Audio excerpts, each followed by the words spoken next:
voici enfin au moment où je vais partager avec vous ces extraits de films où vous verrez qu'il y a plein de scientifiques qui vous disent que tout ceci est vrai, même si c'est très très dur à croire.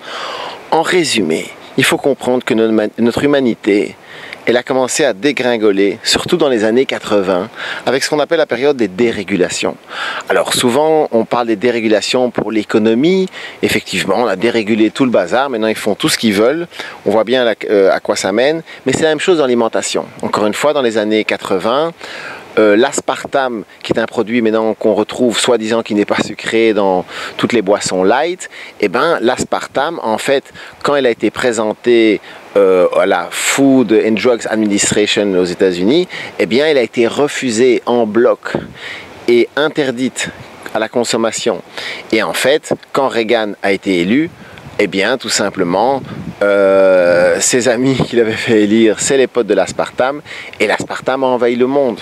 Et beaucoup de gens vont se dire, mais quoi, pourquoi vous parlez du sucre en même temps que les drogues et du chamanisme? Parce que tout ça est lié, encore une fois, et que la nourriture occidentale, en gros, eh bien, c'est anti-chamanique. Tout est fait pour casser votre volonté, et on va vous montrer que tout ça, maintenant, est encore une fois prouvé scientifiquement. On peut dire maintenant avec certitude que le sucre est responsable de la plupart des maladies comme Parkinson's, Alzheimer. Mais ce qu'il faut comprendre, c'est que les gens les déclarent Alzheimer quand ils savent plus fonctionner, quand ils savent plus où se trouve leur clé. Mais en fait, c'est quelque chose qui arrive dès qu'on commence à manger du sucre, même en petite quantité. Petit à petit, on oublie et en fait, on ne voit plus que les petites choses quotidiennes et on perd, si vous voulez, de big picture, comme on dit en anglais, de voir les choses de haut et de réaliser un peu les tenants et les aboutissants de ce qu'on fait sur Terre. Et une des réponses à la question, mais pourquoi les gens ne réagissent pas? Pourquoi les gens sont-elles dans cette apathie? Eh bien, une des réponses, c'est l'alimentation.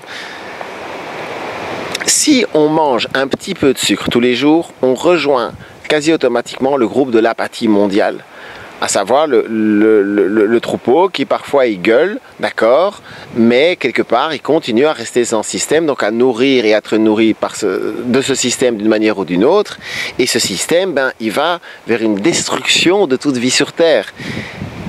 Alors, si on mange du sucre en grande quantité, là effectivement on va avoir toutes les maladies qui risquent d'apparaître de plus en plus jeunes, mais surtout, le secret c'est que le sucre rend malheureux, dépressif.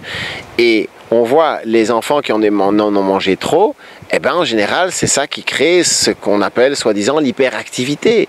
Si vous regardez la manière, les courbes exponentielles de consommation de sucre dans le monde, et surtout en Europe et aux États-Unis, eh ben en fait elle va de pair avec tout d'un coup l'hyperactivité et tout qui augmente. Alors, et la partie 3, c'est les êtres qui mangent beaucoup de sucre. Alors là, ça peut devenir catastrophique et en fait, on se rend compte que la plupart des grands criminels sont des gens qui ont des graves problèmes d'hypoglycémie. Pourquoi? Parce qu'ils ont mangé trop de sucre quand ils étaient petits. Parce que tout ça est non seulement vrai, mais comme le disent la plupart des scientifiques qui ne sont pas payés par les grands groupes alimentaires, eh bien, il faudrait interdire le sucre au moins de 18 ans, tout simplement, parce que déjà, ça a des conséquences catastrophiques sur la conscience, sur la volonté. Mais en plus, on le sait maintenant, ça peut mener au suicide, mener à faire des criminels. Alors, moi je dis c'est pas de la faute des gens, non, il y a il y a plein de manipulations, bien sûr, médiatiques, on fait tout pour faire peur aux gens, mais le sucre, c'est vraiment l'ennemi numéro 1 de la conscience. Alors les gens quand ils ricanent et qu'ils disent que c'est une drogue dure, effectivement, comme la cocaïne, excusez-moi, eh ben, moi je leur réponds, ben, arrête le sucre, tu vas voir, arrête, et tu vas voir comme c'est pas évident. On va jeter justement tout de suite une phrase à la poubelle qui est de dire que fumer des joints mène à la cocaïne et l'héroïne. C'est tout à fait faux, ça a été prouvé des centaines de fois et encore une fois, si on vous dit le contraire, ben, c'est l'ignorance qui règne. Par contre, on se rend compte maintenant que les enfants qui ont mangé trop de sucre, eh ben, vont droit dans la cocaïne. Et vous allez voir dans ces vidéos des scientifiques qui vous disent ça. En fait, si on a mangé trop de sucre petit, oui, on a beaucoup plus de chances de tomber dans la cocaïne, de tomber dans l'alcoolisme, et on se rend compte, par exemple, que les 3/4 des alcooliques, si on règle et guérit leurs problèmes d'hypoglycémie, notamment par un régime sain où il n'y a plus de sucre ajouté, eh bien, dans 75%, les problèmes d'alcoolisme disparaissent. Alors, je comprends que pour les parents, ça soit un vrai cauchemar. De nouveau, cette petite publicité.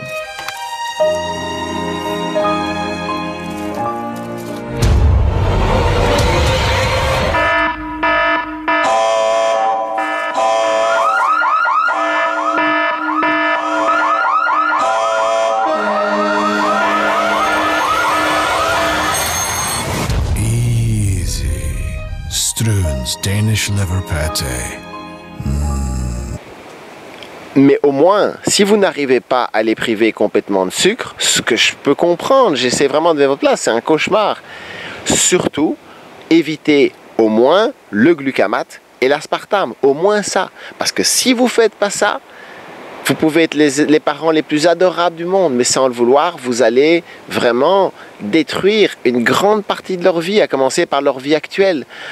On a réalisé que quand on injecte du glucamate dans le cerveau d'une souris, encore une fois, elle devient tellement folle de rage qu'elle est capable d'attaquer un chat, voire même de le tuer.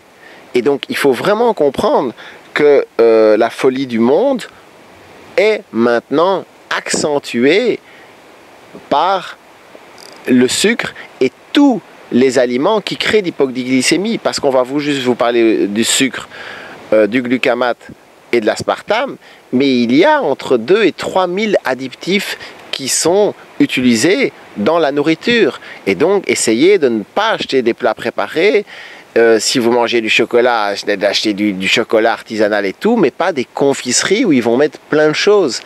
Et donc, je comprends que c'est un travail de super-héros pour les parents. C'est pour ça qu'on vous dit achetez ce guide de Corinne Gouget, et au moins essayer d'apprendre à repérer ces 3 poisons qui ont, pour certains, 20, 30, 40 appellations différentes.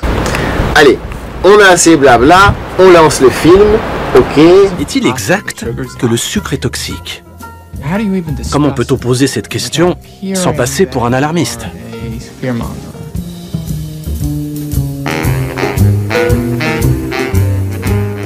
Il s'agit d'un produit qui rend les gens très heureux et leur permet d'exprimer leur amour, leur joie et leur bonheur partout dans le monde. Et voilà qu'on remet en cause cette denrée que les parents donnent à leurs enfants à leur premier anniversaire. Faire le bon choix s'avère difficile.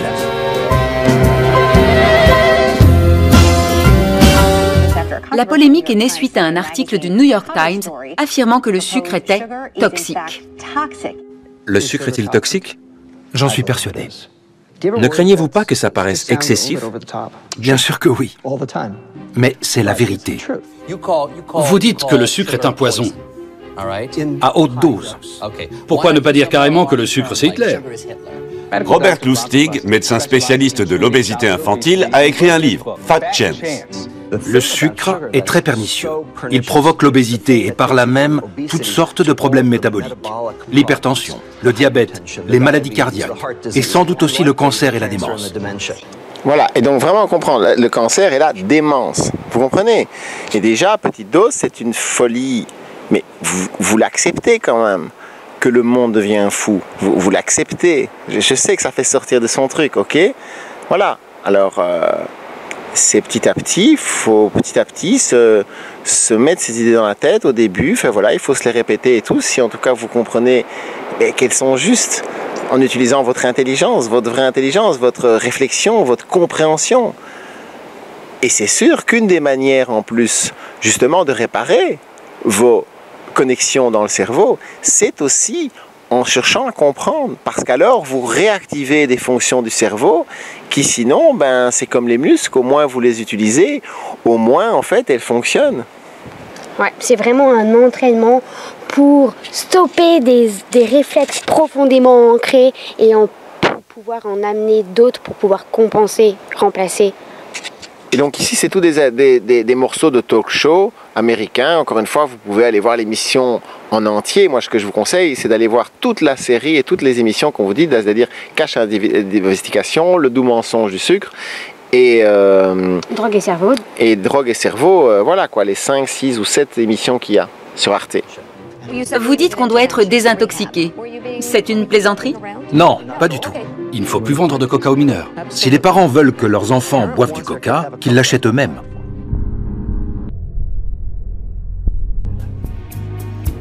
Vous êtes à la tête de la Sugar Association. Vous devez évaluer la situation et décider ce qu'il faut faire.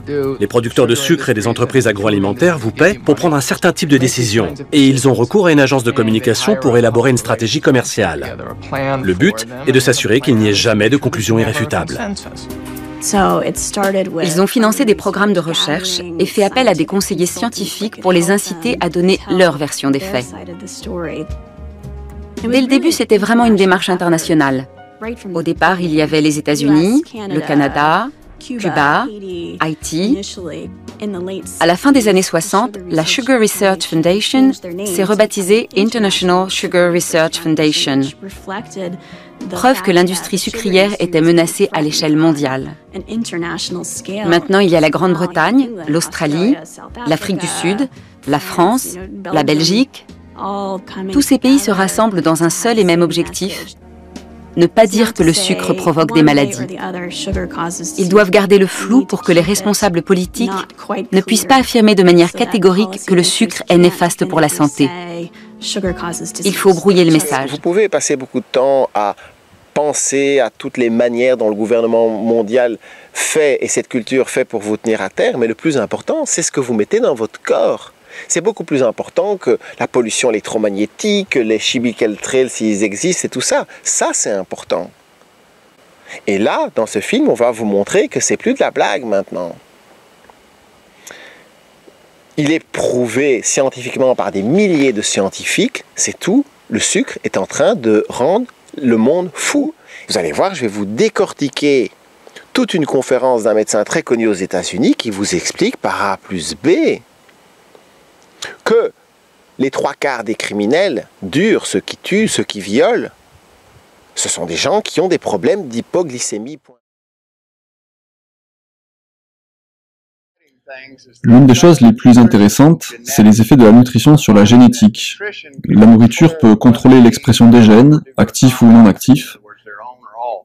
Et nous constatons que dans les premiers stades du développement de l'enfant, une modification de la nourriture chez la mère ou chez l'enfant peut entraîner des changements dans la vie de l'enfant, d'une façon positive ou négative. Une des premières preuves d'une connexion entre ce que vous mangez et votre comportement fut révélée par le Dr Gould en 1910. On voit bien que ce n'est pas récent. En 1935, on constata que l'hypoglycémie pouvait imiter une grande partie des troubles nerveux psychologiques, comme les névroses, l'hystérie, la neurasthénie et la psychose. On peut voir ces symptômes apparaître chez les personnes qui sont en état d'hypoglycémie. En 1973, les docteurs Wendel et Bibb ont trouvé 74% d'incidence d'hypoglycémie dans les cas de schizophrénie, particulièrement le type de schizophrénie associé aux troubles de l'anxiété. Donc chez les schizophrènes hyperactifs, presque 3/4 étaient en état d'hypoglycémie. Et nous allons voir qu'il y a une forte relation entre la métabolisation des sucres dans le cerveau, la métabolisation des glucides et plusieurs troubles psychologiques. 60% des membres des familles qui ont des enfants hyperactifs ont des problèmes de diabète, d'obésité ou d'alcool, donc en relation avec la consommation de sucre. On trouve donc une très forte corrélation avec l'hyperactivité chez les enfants. D'autres recherches ont montré que 75% des prisonniers étaient hyperactifs dans l'enfance. Cela nous ramène donc à leur enfance, pendant laquelle sont programmés ces comportements criminels de leur vie d'adulte. Alors pourquoi le sucre aurait autant d'influence sur le cerveau? Quand le sucre est en excès, il produit un excès d'insuline qui entraîne une hypoglycémie.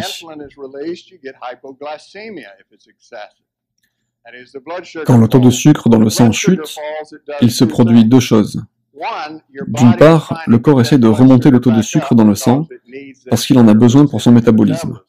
Donc il stimule les glandes surrénales afin de produire deux hormones, l'épinéphrine et la norépinéphrine. Ces hormones sont responsables de votre nervosité quand votre taux de sucre dans le sang chute. Elles excitent le cerveau pour augmenter son activité. Quand le cerveau est en hypoglycémie, il produit aussi le neurotransmetteur glutamate. Le glutamate est le principal neurotransmetteur excitateur. C'est donc l'élément primaire qui pousse l'activité du cerveau à fond.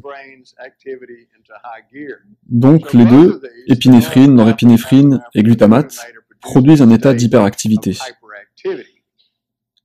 Regardons maintenant les relations entre le crime et la nutrition. Ces recherches ont été faites par le Dr Stay, agent de probation dans l'Ohio, des recherches en relation entre la nutrition et la violation de liberté surveillée. Elle trouva que parmi eux, ceux qui avaient une mauvaise alimentation avec beaucoup de sucre, beaucoup de malbouffe ou de nourriture avec des additifs alimentaires tels le glutamate monosodique et des produits à l'aspartame, environ 56% d'entre eux avaient un comportement antisocial, commettant des vols, utilisant la violence, etc. Mais si on les mettait sous un régime plus équilibré, seulement 8% violaient leur période de liberté surveillée. Donc il y a un changement radical dans leur comportement, seulement en changeant leur régime alimentaire.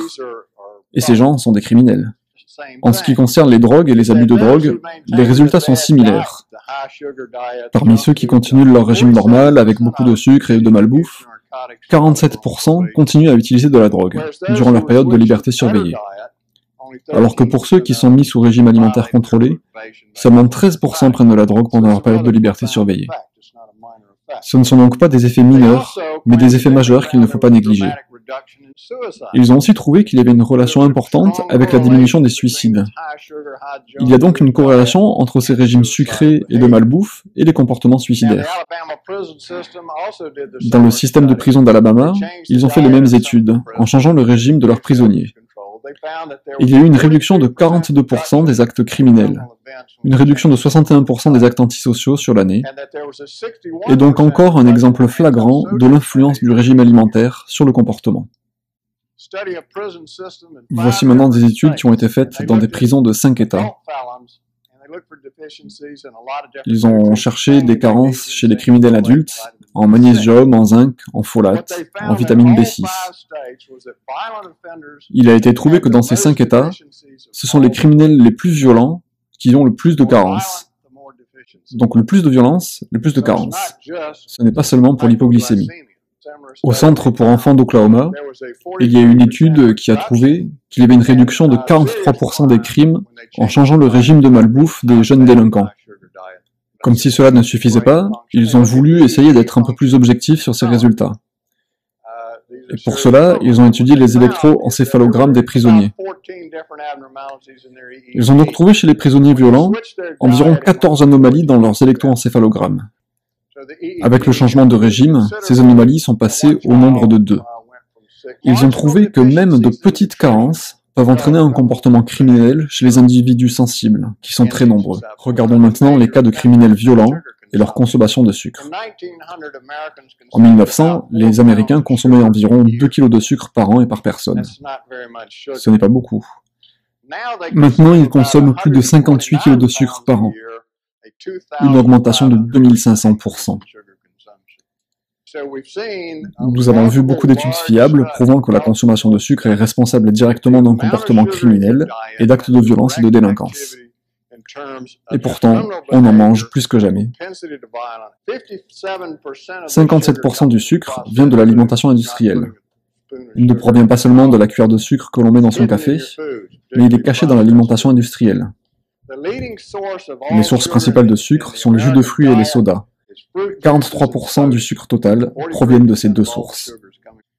Les jus d'orange et les jus de fruits contiennent énormément de sucre. Et donc, vous commencez à éduquer très tôt vos enfants à être habitués à ces fortes concentrations de sucre. Depuis 1974, la consommation de soda a doublé.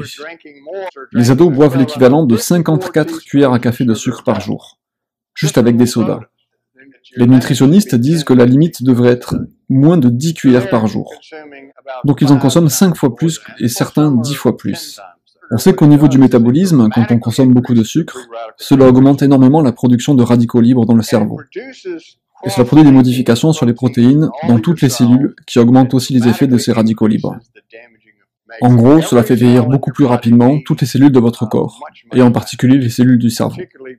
Les personnes qui consomment beaucoup de calories, et en particulier du sucre, ont une probabilité 6 fois plus importante de contracter la maladie d'Alzheimer. Donc l'apport calorique, et en particulier par le sucre, est bien plus important pour la maladie d'Alzheimer que ce que l'on croit en général. On estime que 50% de la population américaine a une hypoglycémie réactive, ce qui veut dire que si on mange ou on boit quelque chose contenant du sucre, le taux de sucre dans le sang va chuter à cause d'une sursécrétion d'insuline. Le taux de sucre est si bas que vous commencez à avoir ces symptômes d'anxiété, de colère. Vous vous sentez fatigué, faible, avec des grosses envies de sucrer. Car sinon, vous avez l'impression que vous allez vous évanouir. Et en effet, certaines personnes s'évanouissent vraiment. Elles font des crises d'hypoglycémie et meurent de cette hypoglycémie. De nombreuses études montrent qu'il y a une corrélation entre l'abus d'alcool, l'hypoglycémie et les comportements criminels. Si vous considérez les prisonniers violents d'une prison, la plupart sont hypoglycémiques et alcooliques. Une corrélation intéressante entre l'alcool et l'hypoglycémie est que 97% des alcooliques sont hypoglycémiques, contre 18% de la population en général. La raison est que l'alcoolique continue à boire de l'alcool, parce que l'alcool est une source d'énergie importante. Quand leur taux de sucre dans le sang chute, ils boivent de l'alcool et ils se sentent mieux. Leur taux chute, ils en reboivent encore, etc. C'est un cercle sans fin. Voici ce qui se passe quand vous régulez l'hypoglycémie. 71% deviennent sobres. Le meilleur taux de réussite chez les alcooliques anonymes est de 25%. Donc la correction d'un symptôme corrige un autre symptôme. Et si l'on regarde les statistiques du FBI, la plupart des crimes violents aux USA sont en relation avec l'alcool. La plupart des agressions le sont, la plupart des accidents routiers le sont, parce qu'il produit les mêmes effets que ceux que le sucre produit. Le sucre n'est pas le seul élément causant l'hypoglycémie. L'aspartame, appelé NutraSweet, et le glutamate monosodique, GMS, sont deux puissants stimulateurs de l'insuline. Les deux vous rendront fortement hypoglycémique, et c'est l'un des paradoxes de cet additif sucrant qu'est l'aspartame. Parce que si vous regardez les études faites par la FDA, la Food and Drug Administration, un des effets nocifs rapportés est la prise de poids. Tout le monde pense que ça va leur faire perdre du poids, mais en fait, cela vous fait grossir. Et c'est bien sûr parce que cela vous rend hypoglycémique. Donc vous avez tendance à grignoter, à manger plus. Et vous prenez du poids. Le glutamate monosodique a le même effet, et les industriels le savent, c'est pour cela qu'ils en mettent autant dans leurs produits. Car cela vous donne faim, et vous mangez encore et encore plus de leurs produits. Nous savons que le glutamate peut provoquer une rage intense si vous en injectez des microdoses dans l'hypothalamus. On peut ainsi faire en sorte qu'une souris attaque un chat. Et cette souris peut même tuer ce chat. C'est une crise de rage intense et complètement incontrôlable. Quand vous êtes hypoglycémique et que vous ingérez du glutamate monosodique en même temps, l'effet se démultiplie. Cela se produit constamment dans notre société. Si vous sortez et que vous buvez votre soda, que vous grignotez des chips, qui contiennent des fortes doses de glutamate monosodique, c'est pour cela d'ailleurs qu'elles sont si bonnes, votre taux de glutamate et votre taux de sucre dans le sang commencent à augmenter. Le glutamate stimule la production d'insuline, le sucre stimule la production d'insuline, le taux de sucre dans le sang tombe, et pour les personnes sensibles, et il y en a beaucoup, vous pouvez littéralement devenir fou de rage. Donc c'est un effet très puissant. Et bien sûr, il y a en plus l'effet excitotoxique qui détruit les cellules du cerveau. Dans une étude finlandaise, Virkkunen en 1983, il y a une étude des délinquants violents en prison. Il a trouvé que chez les sujets violents impulsifs, le genre qui vous attaque sans raison et vous bat à mort, le taux de sucre dans le sang chutait soudainement et ensuite remontait rapidement. Donc il y avait une chute rapide et une remontée rapide. Et ces individus étaient parmi les plus violents. Parmi les délits mineurs, du style de vol à la tire mais sans violence, le taux de sucre chutait rapidement, mais par contre remontait doucement. Et nous savons que ces changements de taux de sucre dans le sang peuvent provoquer des changements dramatiques dans les fonctions du cerveau et causer ces comportements délinquants. En fait, il y a même eu des cas dans lesquels les gens devenaient kleptomanes à cause de fortes consommations de sucre. Le docteur Ron Prince de l'Université de Floride, en 1980, fut le premier à étudier les effets du sucre sur le comportement des enfants. Il constata que la ration calorique chez les enfants était composée de 40% de sucre. Chez les plus hauts consommateurs de sucre, qui étaient constitués par 25% de tous ces enfants, il y avait une forte déficience d'attention et ils étaient hyperactifs.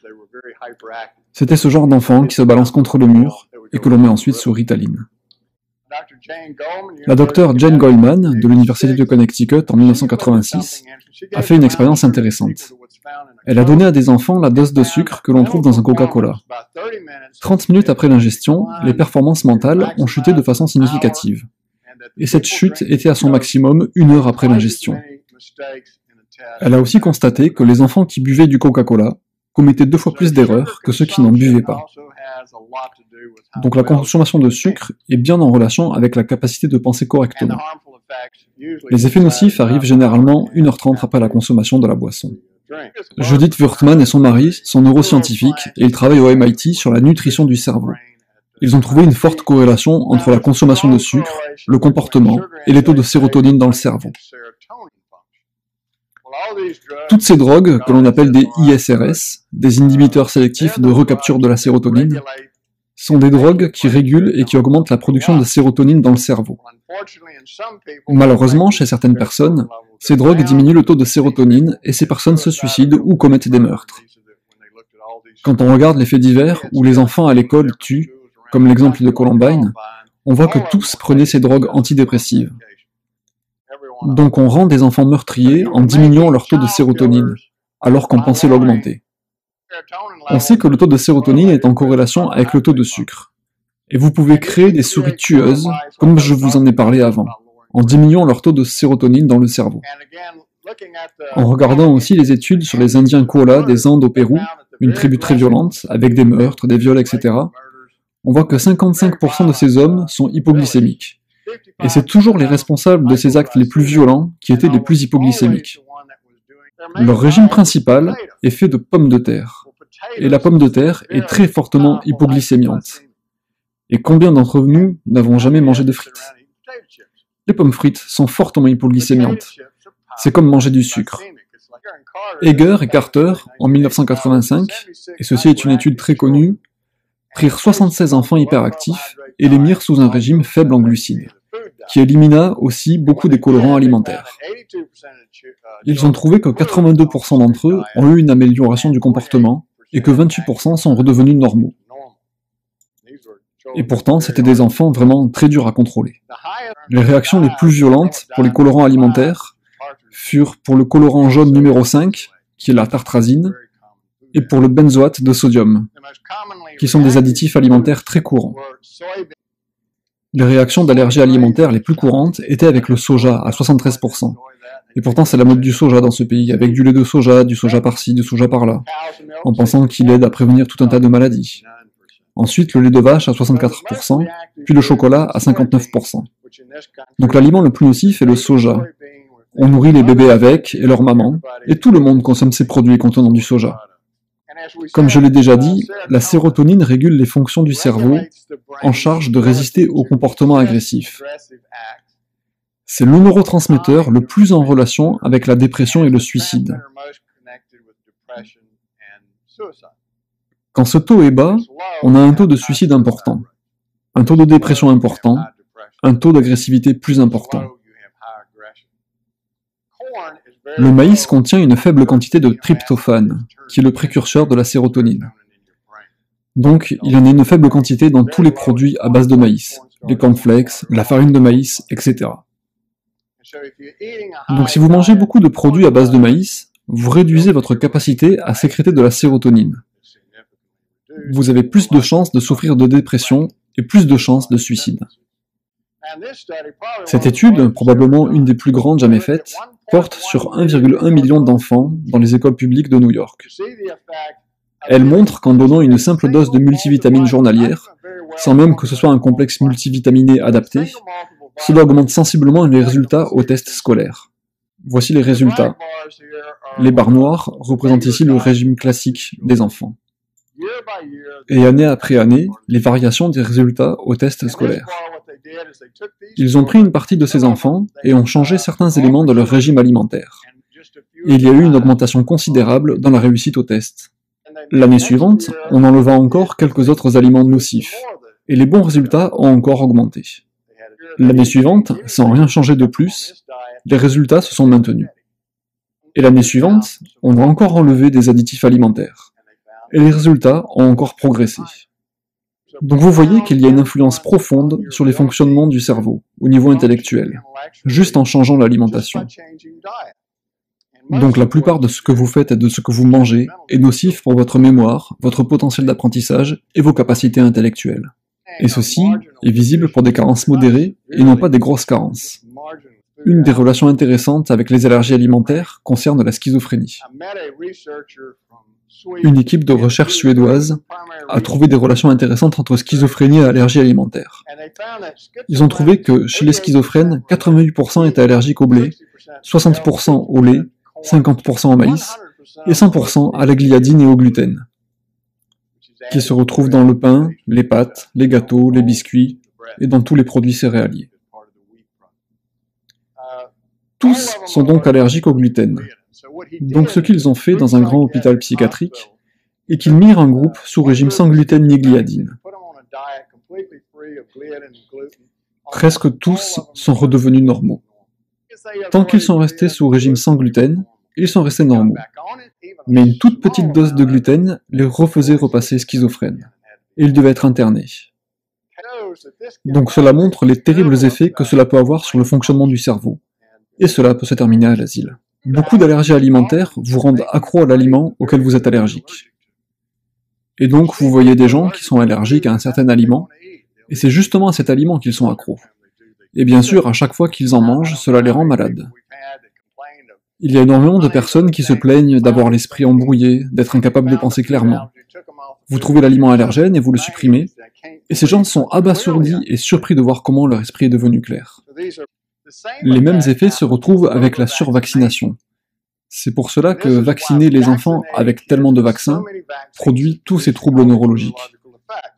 Troubles de l'attention, hyperactivité, autisme. C'est parce que quand on vaccine les enfants, non seulement on active leur système immunitaire, mais on active aussi le système immunitaire de leur cerveau, de la même façon qu'avec les allergies alimentaires, mais avec une différence majeure. Quand on injecte le vaccin, la réaction immunitaire s'engage pendant des années et sans s'arrêter. Donc l'enfant a un cerveau enflammé qui ne se calmera pas, à moins de produire ces dysfonctionnements cérébraux. Cela a été démontré de nombreuses fois dans toutes sortes d'études. Et il y a une corrélation entre les allergies alimentaires et l'hypoglycémie. Un bon nombre de personnes qui développent ces allergies alimentaires deviennent hypoglycémiques. Les aliments allergisants principaux sont le lait, particulièrement le lait de vache. Les enfants délinquants boivent plus de lait que les autres. Il y a ensuite le blé, le maïs, le café, les œufs, les pommes de terre, les cacahuètes et le soja. Beaucoup de gens ne savent pas que le soja est un allergène. Des millions de gens en consomment, et pas seulement sous forme de lait. Ils mangent tout le soja qu'ils peuvent, parce qu'on les a malheureusement induits en erreur, en leur disant que cela prévenait les risques de cancer du sein et de la prostate. Il n'y a aucune preuve de cela. Par contre, il y a des preuves que le soja fait grossir plus rapidement le cancer du sein. Nous savons aussi que certains types de graisses que vous consommez peuvent affecter l'apprentissage. Consommer des graisses animales en proportion importante interfère avec les capacités d'apprentissage et de mémorisation. Ce n'est pas seulement parce que les graisses saturées interfèrent avec les récepteurs synaptiques du cerveau, mais aussi parce que ces graisses contiennent des toxines. Une autre chose sur les graisses animales, c'est que les animaux sont de plus en plus exposés à toutes sortes de toxines, des pesticides, des produits chimiques et des herbicides. Et ces composés sont stockés dans les graisses, car ces composés sont solubles dans les graisses. Le cerveau est composé à 60% de graisse, c'est l'organe du corps qui en contient le plus. Donc il a tendance à conserver ces produits pendant toute la vie. Et même de faibles doses peuvent avoir des effets importants sur les fonctions neurologiques.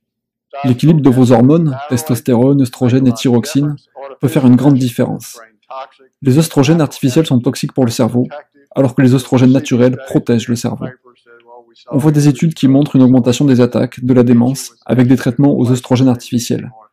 car ils produisent une demi-douzaine de composés toxiques dans le cerveau. Donc quand vous allez chercher votre ordonnance chez le médecin, il vous donne des toxines pour le cerveau. Le bon fonctionnement de la thyroïde est important, particulièrement chez la femme enceinte. Il y a une nouvelle directive qui réclame que toutes les femmes enceintes devraient tester le fonctionnement de leur thyroïde. Parce que même un dysfonctionnement marginal de la thyroïde peut entraîner une déficience permanente dans le cerveau du bébé, qui est irréparable. Donc vous devriez pouvoir évaluer votre fonctionnement thyroïdien avant d'avoir un enfant. Les toxines environnementales sont très importantes. Aluminium, mercure, plomb, cadmium, fluor, glutamate, aspartame, pesticides, herbicides, solvants industriels, colorants alimentaires, vaccination excessive. Toutes ces choses jouent un rôle très important dans le fonctionnement de votre cerveau, la toxicité du cerveau et sur votre comportement. Ce ne sont pas des choses mineures, et ces additifs ont des effets en synergie. Si on regarde l'exposition moyenne à toutes ces substances chez l'individu normal, on trouve que certaines substances sont présentes en très grande quantité. Cette exposition se retrouve chez tout le monde, et on a trouvé des pesticides jusqu'au pôle Nord. Maintenant, partout sur Terre, on mesure des taux de pesticides et d'herbicides. Et nous commençons à voir que beaucoup de ces agents peuvent produire de profonds effets neurologiques qui n'ont rien à voir avec le fonctionnement normal, et qu'ils provoquent des fonctionnements anormaux. Une autre chose importante, qui se passe aussi dans le reste du corps, est que le cerveau est constamment en renouvellement. Certaines parties se renouvellent sur plusieurs mois, d'autres sur plusieurs années. Ceci termine la vidéo sur le sucre, les aliments hypoglycémants, comme le soja, le maïs, la pomme de terre, les graisses animales et les vaccins. Mais surtout, regardez bien cette série de vidéos sur le psychochamanisme au complet, car tout ça forme un tout. Et vraiment, on compte sur toi, et ça vaut le coup de se forcer un petit peu pour les connaissances. Il y a toujours un moment, tu vois, c'est comme quand beaucoup de choses, et après, ça fait du bien et tout. Il faut retrouver le goût de l'effort, c'est important. Comprendre qu'un virus vraiment, qu'il faut vraiment combattre, c'est le virus de un petit plaisir, un maintenant, plutôt qu'un grand plaisir plus tard. Et vraiment, ça résume beaucoup, vraiment, l'état d'esprit actuel de notre humanité. Tout à fait. Bien dit. À tout de suite. À tout de suite. On compte sur toi. Yeah. Bisous.